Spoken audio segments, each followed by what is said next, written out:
All right, so today I'm with Rob Ritch. Rob, you're going to be doing an affiliate page and giving everybody 25% off is what you've negotiated with me. Why don't you introduce yourself and kind of explain why you ended up doing this piece? So after being in business for over 35 years, I wanted to give back and help some of the small businesses get out there. So as part of a business grant, we negotiated the deal with you when we're trying to help the small businesses understand marketing, how to be seen, because the old days of riding down the road and just dropping in just aren't there anymore. Everybody searches for what they're looking for and then goes right to that store. So that was the whole purpose of it. We've worked together on various projects over the years, and so I just thought this would be a great fit and a great benefit that we could offer. Your program's doing great. I love it. I've looked at it thoroughly and just thought it'd be the perfect match. Well, definitely, and like I said, you and I've done a lot of stuff together throughout the years with stuff. Why don't you tell everybody about what Rich Ventures does and also what I think it's Rich Foundation, correct? Correct. So Rich Ventures is our holdings company. It's literally we own pieces and parts of a bunch of different businesses. We wholly own a few businesses. The Rich Foundation was created as our way of managing our nonprofit donations, but also to create a uh, so we could do some business grants and things of our own to help some small businesses out. Rich Ventures, we invest in companies, we consult with them. We've taken companies public. There's not a whole lot in that side of the world that we haven't done at this point. But the foundation was more as a just a way to manage our efforts. My wife actually runs that, but of course, we're all involved in every piece of it because we are pretty much a family office at this point. But that's kind of where it all came from. And a lot of people reach out that just are too early for me to invest in, or the numbers just aren't really built around that business to even have an investor in it. So that's the other reason we were looking for products and services like yours that we could help them pay for and would get them there. But we didn't necessarily need equity in all of them. Sometimes it just doesn't make sense. So we're doing it as much to give back to the communities and just create some jobs, feed some kids and grandkids. I mean, because I'm getting to the point that at an age that I'm realizing that that's really what it's all about. Well, and it is, and I thought it was a good fit before in the whole ecosystem, just because Dean and I's whole entire purpose of starting Simply Be Found was to be able to give back to that small business. Yeah, we wanted to make money along the way, but we wanted to be able to give a tool. A lot of businesses have no idea that they can even do this stuff on their own. And what Simply Be Found does is we make it simple for them to be able to get registered on up to 300 networks, includes voice search registration on Google Maps, Bing Maps, Apple Maps, all of that different stuff. And it puts everything in one spot where they can manage everything. It makes it simple for them to follow that to-do list and for them to be able to do it. Our average member is spending about, to get the ones that are getting results, you're spending between 5 and 10 minutes per day or about an hour a week. But I also have people saying they're getting results from it that only use it once or twice a week or even once or twice a month. So it's one of those things to where that was our entire goal. So I thought this was a perfect match. Um, and you negotiated it out to where anybody who signs up using your page is going to get that 25% off. But I'm curious, what are you seeing? Do you know anything about the voice search? Are you seeing anything from your aspect on that at all? We are because and even as a consumer, I very seldom type stuff anymore. I'm pretty much talking to the phone when we're looking for things. The voice is it's taken over. I mean, between video as far as presentation and then voice search, I don't know. That's voice in my mind is going to be probably 90% of the searches very soon if it's not already there. I haven't seen the recent numbers I saw that because study it's about just easy. 40%. Yeah, and I think that's just gonna keep going up. I don't really people like something easy and simple, and that's about as easy and simple as it gets. I mean, everybody laughed because Safari was really rough when it first came out, but now, or Siri rather, not Safari. But now it's that and Google Voice, and I mean all of them are. I mean they're just getting better every day. I mean they still have their issues, but it's technology. I mean there's And always going to be bugs and fixes, and oh, so 100%. Are you getting phone calls every day about voice search registration, or have you seen those on your aspect from your end? the companies. It's funny, but it's almost like the companies that are reaching out trying to sell services to some of our portfolio companies. They really haven't. They're selling what I call vanity statistics, and they're really not focusing on what actually produces leads and business, which for a business owner, that's all they really care about. 100%. I haven't seen them really mentioning the voice search as much. Even though that's become a huge thing, it's almost like they're still behind times. I mean, if I'm going to call out one of the big boys on it, Yext is one of the big boys that, they pitch, okay, we're going to have you in front of all these people, but only if the people type it in and all. They're really not showing up if they're not doing the old fashioned way. Which I mean, some people still type it in, but especially with an aging population and all, it's hard to type and see on those phones sometimes, and they're it's amazing how the older generation is actually embracing the technology because they realize it makes their life easier. Oh yeah, I mean, well, Dean's dad uses it all the time, but he calls Siri Cirrus, and he talks to Yeah. Cirrus all the time. Uh, but I mean, it's one of those things, and he's in his 80s. But I mean, when you Mhm. do your anything for local SEO, so no matter if you're talking about voice search registration or if you're talking about doing that search manually where you're typing it out, that's all pulling from local SEO. So if you optimize Mhm. for one, you're optimizing for all of them.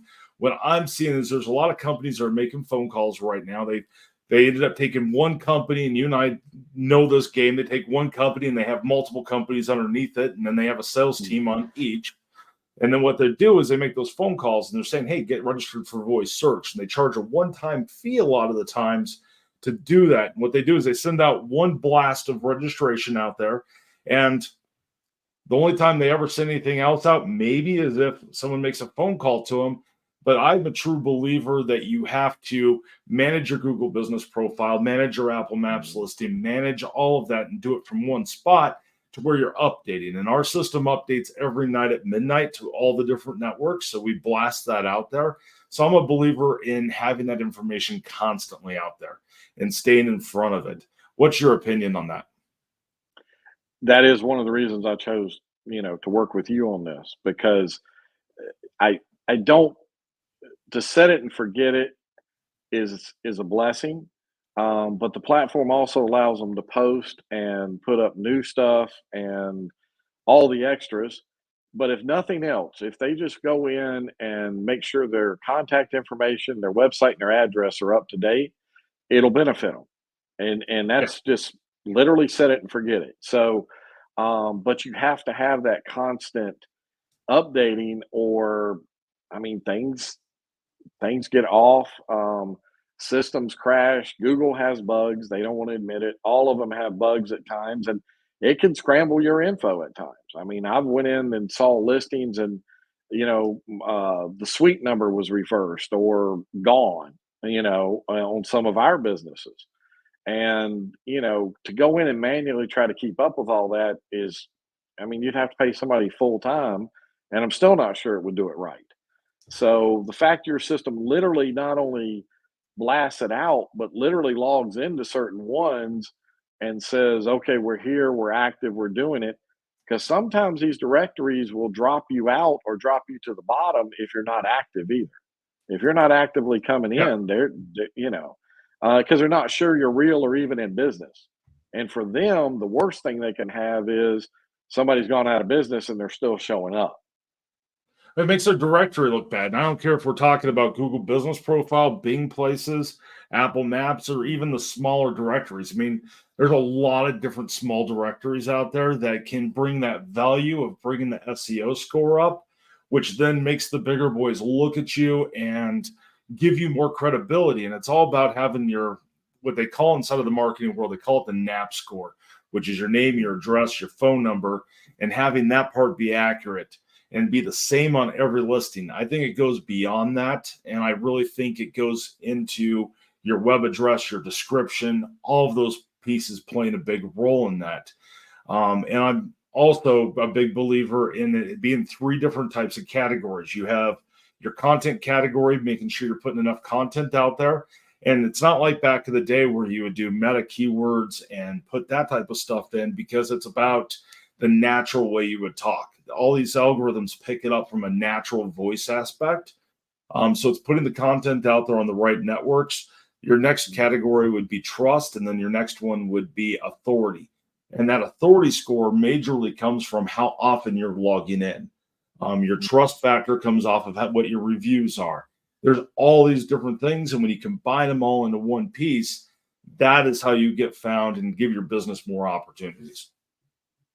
Oh, 100%. I mean, and you have to be out there. I mean, to use the old analogy, it's not the field of dreams. Just because you're in business, they're not gonna find you. You've got to put yourself out in front of them and give them the opportunity, because people want to buy, they just hate to be sold. So, the way this works, they're looking for your service, and then they find you, through because you're out there.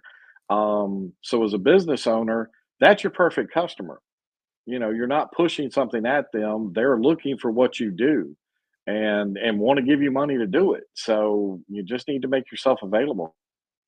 Well, and I think that's where the difference is. And what I see a lot as well, Rob, is I'm seeing where everybody wants to say, oh, I'm currently doing Google ads, or I'm doing this pay-per-click ad campaign. And that's putting you out there for, people looking for those services as well, but it's not, or they do a Valpak campaign and it goes out to absolutely everybody. And that even hit a different narrow network, but the pay-per-click, it gets so darn expensive that they can do it organically. And what I've seen from studies is that most people skip the paid ads anyway. What do you see inside of that realm? I know you and I've played in that realm a lot. There's a place for them, but I'm not a huge fan on putting a lot of budget into that. The problem, I think, is people want a fast road, and they think that ads are the fastest way to get there. And while that can produce, I'm still a believer in, you've got to build that foundation that just stays there. Um, and at the price that this service is, um, you're going to get traffic from it. It's going to last. It's going to be there consistently. I do see that, when we're even looking at our own sites and how people are going through ads and things. We've started because we have a publishing company that we own, and in our newspapers, we've gone to where you're just scrolling through, you see the ad, and if you like it, you click on it. If you don't, you keep going, because people are getting annoyed with the paid ads and they don't Yeah. trust them so much. I mean, because they know they're paying for that spot at the top of Google.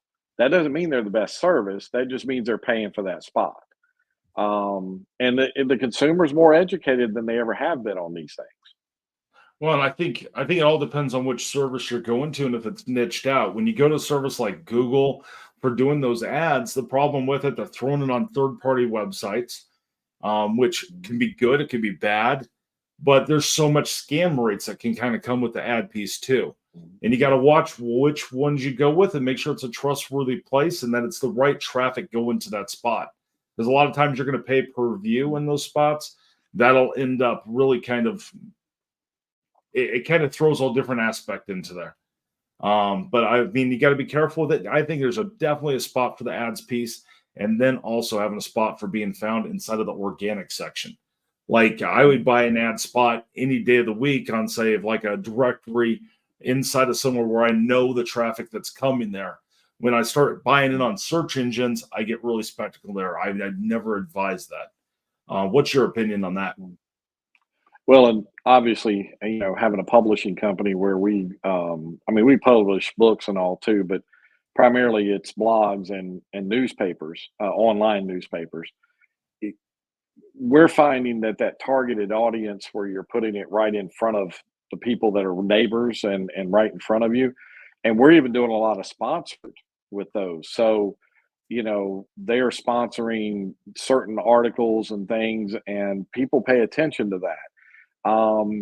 I you know, to me, advertising is there's always been to just shove it out in front of people and convince them that they need something that they didn't even know they wanted or needed. I've never been a huge fan of that. I'm a little more the passive of just stay in front of people, and when they need your service or product, they'll buy it. And then because if you shove things at people, what I have found when we tried it, because in 35 years, believe me, we've tried it. Um, the returns, the customer service calls are all way higher than if they find us knowing they want the service and ask us for the service.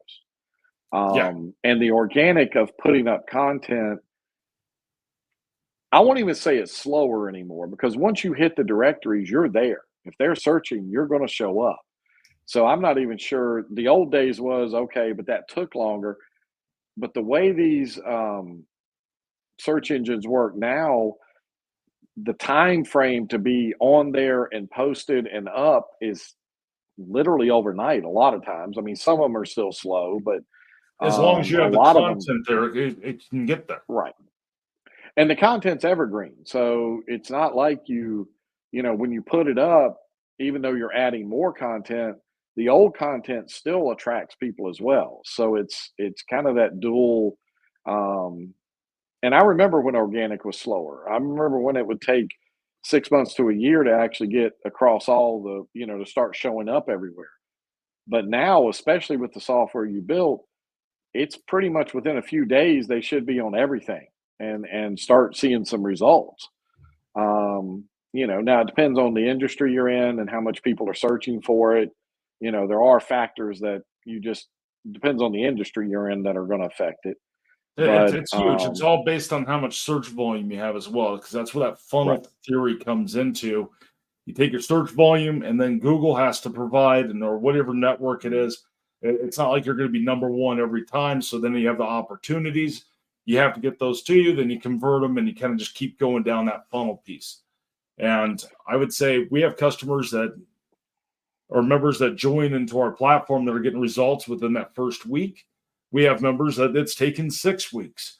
Um, mhm, I've had people take up to 3 months. I had a guy inside of LA that does garage doors. It took him a lot longer for us to be able to get him, and we're actually doing all of his full campaign. So we do 100% of everything for him. But it's one of those things to where it took a lot longer to break that market. You had the search volume, but you also had competition that was all over the place, which it right. all depends on what your market is, what your niche is, and how all of that ends up working, which I think comes Well, into a huge play.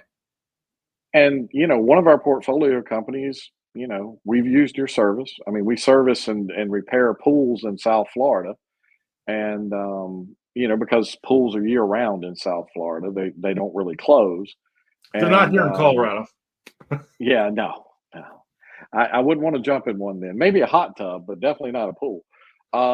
But because of that, though, we literally, I mean, we have to turn people away because we're getting more people wanting service than we're able to provide at this point, which is always a good problem to have. But again, it's just because of the organic. It's not we're not running paid ads. We're not. I mean, why would you run paid ads when you're getting enough organically? Right. So now, granted, I can't swear that's going to happen for everybody, but I also can't say that it won't happen. So you know, these are just to me, these are business principles that just have to happen. They're check boxes. If you're going to be in business, you've got to be on all the directories. And, so why not use a software? It's not expensive. We've even come in and made it even less expensive. We're just doing a business grant to cover it. And I think it'll be a beautiful thing for everybody. And hopefully we'll get a bunch of feedback and be able to do a follow up with some of the people and say, hey, it's working. And so I love win-wins, and would love to help some businesses grow. And like I said, whether you're a one-man shop or a small business, with what, 10 or less employees, I'm not sure what the definition of that is now. They keep moving the line on me. But Well, if you ask the um, SBA, it's over 250 or less. I've never seen a small business with 250 employees. and I've had businesses doing 35 million a year that had, 100, 125. So it's like, come on. I mean, the practicalities here are different. But and with technology, you no matter what business you're in, it doesn't take as many people to run it as it did 35 years ago. No, it I doesn't. mean, And one good thing you brought up that, right now one of the businesses in your portfolio, it has more business than it needs, and it's at that spot. But what a system like ours does for that type of business is it's no different than being back in the day and buying a yellow page ad. You wanted to make sure it was there, so if business ever drops, you're ready to go. And having everything all set up inside of here makes it to where when business does drop, you're going to have that backup plan, because it's not that magic bullet to where boom, you're going to put it in and it's just going to be an overnight thing. You want to be able to build that up to where it is ready for when you do need it. So I just want to bring that up because I thought that would be a good point to that. no, absolutely. And so no, I'm looking forward to start rolling this out and letting people know it's there, and seeing them take advantage of it. And want to hear some success stories, and then we'll keep going from there. I mean, I'm sure it's one of those things that I just know they're going to have success if they just do it. It's And that's the big thing. And with the program, with the grant that you're doing into there, I mean, they can start for free if they use your page, which we'll link down to in the bottom of the video. But if they use that page, they can sign up for free, or they can get 25% off of any of our paid plans, which I think is absolutely awesome. And I'm looking forward to that feedback.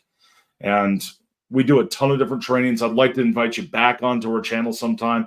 I'll get better at being able to do some of these interviews, because you're one of my first interviews where I brought two people inside of here that wasn't Dean. So it's one of those things to where it's kind of an interesting concept. But definitely, and make sure anybody, for your followers and all that stuff, make sure they like, subscribe. Anybody who's watching this, like and subscribe to it, and we'll put that out there. Did you have any last thoughts you wanted to add into that? No, I mean, I'm just looking forward to getting it going and spreading it out to my network, and again, giving back as much as we can. And let's, I mean, take advantage of the grant. Cost me some money, folks. Exactly.